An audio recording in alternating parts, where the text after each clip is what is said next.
লাকাদ কানা লাকুম ফি রাসূলিল্লাহি উসওয়াতুন হাসানাহ, যেভাবে আল্লাহর রাসূলের জীবনীতে উত্তম আদর্শ রয়েছে, ঠিক একইভাবে কোরআনের শব্দ হলো ক্বাদ কানাত লাকুম উসওয়াতুন হাসানাহ ফি ইব্রাহিম ওয়াল্লাযীনা মাআহু।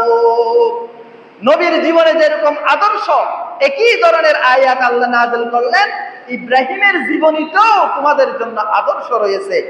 সেই আদর্শ কি? ইব্রাহিম স্পষ্ট করে বলে দিল নিজের কওমকে, যতদিন পর্যন্ত তোমরা মূর্তি পূজা করবে, যতদিন পর্যন্ত তোমরা মূর্তি পূজা ছাড়বে না, ততদিন তোমাদের সাথে আমার এবং আমার সাথে যারা ঈমান এনেছে তাদের কোনো সম্পর্ক থাকবে না। ইন্না বুরাআউ মিনকুম, বুরা বারিউন থেকে, বারিউন মানে মুক্ত, এখান থেকে এসেছে মাসআলাতুল বারা ওয়াল ওয়ালা। মাসআলাতুল বারা ওয়াল ওয়ালা মিনাল আকীদা, এটা আকীদার মাসালা। যারা ঈমানদার, যারা মুসলমান, যারা আল্লাহকে মেনে নিল, তাদের সাথে আমাদের বন্ধুত্ব, অন্তরে মহব্বত থাকবে। যারা বেঈমান, যারা কাফের, যারা মুশরিক, যারা ইসলামের দুশমন, যারা নাস্তিক, যারা মূর্তি পূজক, যারা ইহুদি, যারা খ্রিস্টান, তাদের থেকে আমরা মুক্ত। তাদের সাথে আমাদের অন্তরঙ্গ বন্ধুত্ব থাকতে পারে না, তাদের সাথে কোনো মহব্বত অন্তরে থাকতে পারে না। সামাজিক হিসাবে তাদের সৌজন্য সম্পর্ক থাকতে পারে, অন্তরের সম্পর্ক কোন ইহুদি, নাসারা, কাফের, মুশরিকের সাথে থাকতে পারে না। এটাই ইব্রাহিম আলাইহিস সালামের শিক্ষা, এটাই ইব্রাহিম আলাইহিস সালামের আদর্শ।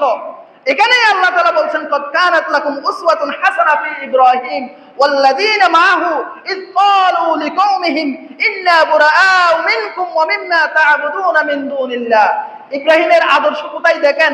যতক্ষণ তোমরা আল্লাহর সাথে কুফরি করবে, যতক্ষণ তোমরা শিরকের মধ্যে লিপ্ত থাকবে, ততক্ষণ তোমাদের সাথে আমার কোনো সম্পর্ক থাকবে না। ইন্না বুরাআউ মিনকুম, আমরা বরি। মাসআলাতুল বারা ওয়াল ওয়ালা, আমরা ওলি হব মুমিনের, আমরা বরি হব কাফের থেকে, আমরা ওলি হব ঈমানদারের, আমরা বরি হব মুশরিক থেকে। এটা হলো মাসআলাতুল বারা ওয়াল ওয়ালা।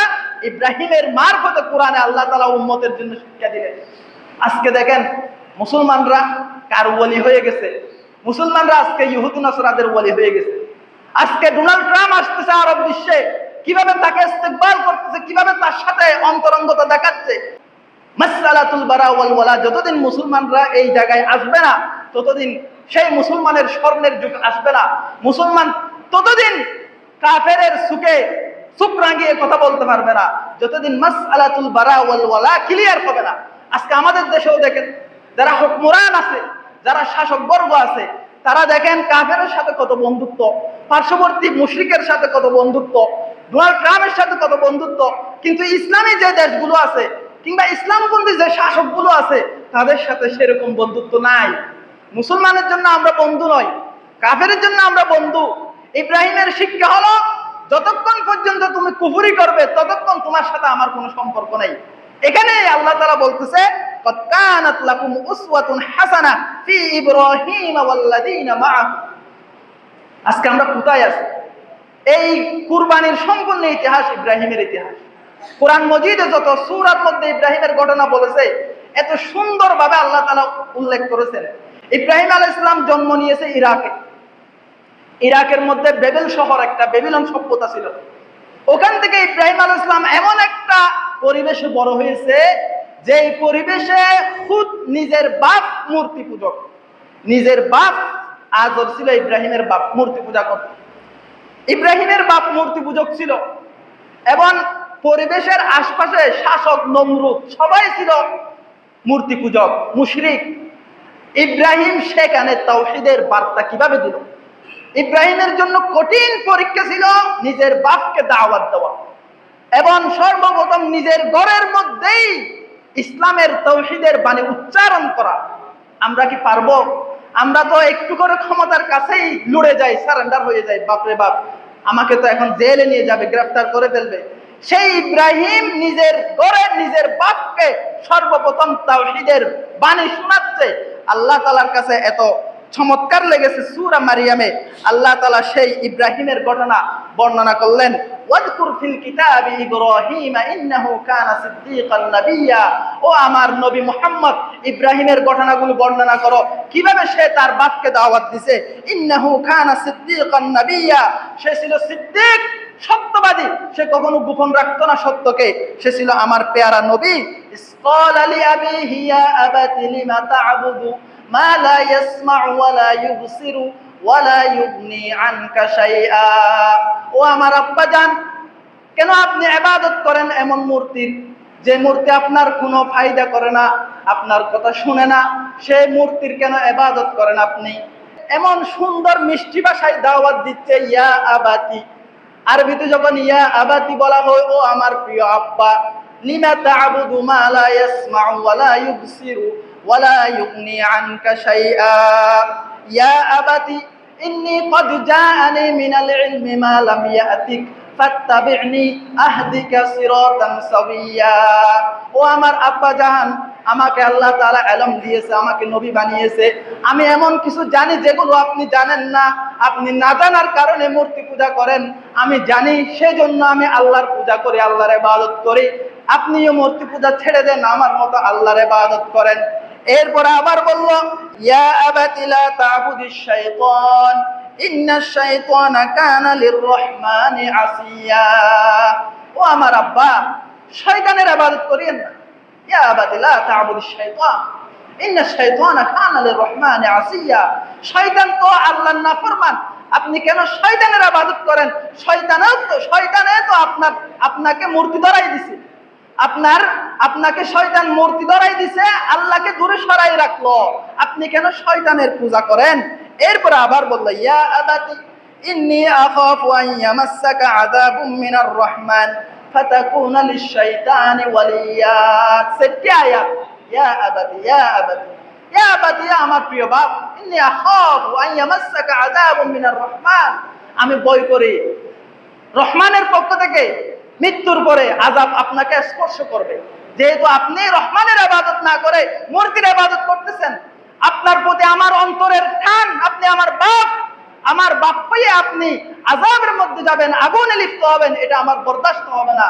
ও আমার আব্বা জান, ইন্নী আখাফু আন ইয়ামাসসাকা আযাবুম মিনার রহমান ফাতাকুনা লিশ-শাইতানি ওয়ালিয়্যা।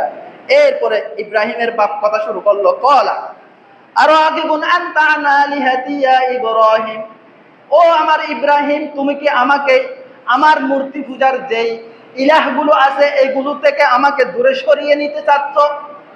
ইব্রাহিমের বাপ আজর ছিল শুধু মূর্তি পূজক নয়, মূর্তি বানাতো, মাবাদের মধ্যে মূর্তি বানিয়ে মন্দিরের মধ্যে মূর্তি সাজাতো, অর্থাৎ পুরোহিত ছিল, অনেক বড় ধর্মযাজক ছিল। সেইখানে ইব্রাহিম দাওয়াত দিচ্ছে তাওহীদের। আমরা তো নিজের ভাইকে দাওয়াত দিতে ভয় পাই তাওহীদের, আমরা তো এমনকি তাওহীদের কথা উচ্চারণ করতে ভয় পাই, শিরক বিদআতের কথা উচ্চারণ করতে ভয় পাই। ইব্রাহিম নিজের বাপ, যেই বাপ ছিল পুরোহিত, যেই বাপ ছিল মূর্তি বানায়, যেই বাপ ছিল মন্দিরের খাদেম, সেই বাপকে ইব্রাহিম দাওয়াত দিচ্ছে।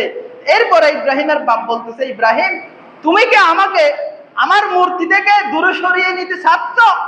এরপরে দেখেন কোরআনের কথা, লা ইল্লাম তানতাহি লা আরজুমান্নাকা ওয়াহজুরনি মালিয়া। ইব্রাহিম, তুই তো আমার ছেলে, আমাকে যদি এভাবে বারবার বিরক্ত করস, আমি তোমাকে মারব। লা ইল্লাম তানতাহি লা আরজুমান্নাক, রজম করব আমি। এগুলো বকবক করিস না আমার সামনে, এগুলো আমি অনেক আগে শুনে আসছি। আমি মূর্তি বানাই, আমি মূর্তি বিক্রি করি, আমাকে তুমি দাওয়াত দেওয়ার কোনো প্রয়োজন নেই। সুতরাং এরপরে তুমি এসব কথা আর বলবে না, আমার মূর্তির বিরুদ্ধে কথা বললে আমার গায়ে লাগে। লা ইল্লাম তানতাহি লা আরজুমান্নাক ওয়াহজুরনি মালিয়া, আমাকে আমার মতো চলতে দাও। ইব্রাহিম দেখেন তখন কি বলল, বাপের সাথে যুদ্ধ করলো না। ইব্রাহিম বলল, ক্বালা সালামুন আলাইক। ইয়া আব্বা জান, আমি তো আমার সাধ্য অনুযায়ী বুঝালাম, আপনি বুঝেন নাই, সুতরাং এখন শেষ। সালামুন আলাইক, আপনার উপর সালাম, আপনার উপর সালাম, আপনার উপর সালাম। সালামুন আলাইক সাস্তাগফিরু লাকা রাব্বি ইন্নাহু কানা বি হাফিয়া। আমি আমার রবের কাছে আপনার জন্য প্রার্থনা করব।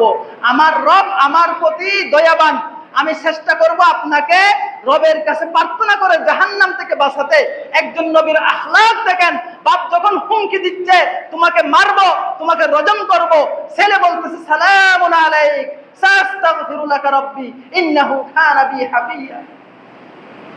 ইব্রাহিমের কত আখলাক, কিন্তু আল্লাহর কাছে এই জায়গাটা আল্লাহর কাছে ভালো লাগে না। কোনটা? সাস্তাগফিরু লাকা রাব্বি। আল্লাহ বলছেন না না, কোন মুশরিকের জন্য তুমি ইস্তেগফার করলে সেই ইস্তেগফার আমি কখনো গ্রহণ করব না। ওই আগের আয়াতে কদ কানাত লাকুম উসওয়াতুন হাসানা ফি ইব্রাহিম ওয়াল্লাযিনা মাআহু ইয ক্বালু লিকাওমিহিম ইন্না বুরাআউ মিনকুম ওয়া মিম্মা তা'বুদুন, এই আয়াতে আল্লাহ তাআলা বললেন ইল্লা কাওলা ইব্রাহিম লিআবিহি লা আস্তাগফিরান্না লাক। ইব্রাহিমের জীবনে আদর্শ আছে, কিন্তু এই কথার মধ্যে কোনো আদর্শ নেই যে আমি আব্বার জন্য দোয়া করব। আব্বা তো মুশরিক, মুশরিকের জন্য দোয়া আল্লাহ কবুল করবে না। ইব্রাহিমের সব কথা ভালো লাগছে, আমার এই কথাটা ভালো লাগে নাই। এটা বুঝার সাথে সাথে ইব্রাহিম আল্লাহর কাছে তওবা করলো, না না আমি আব্বার জন্য কিভাবে দোয়া করব, আব্বা তো মুশরিক। এভাবে কানানের জন্য নূহ আলাইহিস সালাম দোয়া করতে চেয়েছিল, আল্লাহ আয়াত নাযিল করছে নূহ আলাইহিস সালামের ছেলে কানান এটা তোমার ছেলে নয়।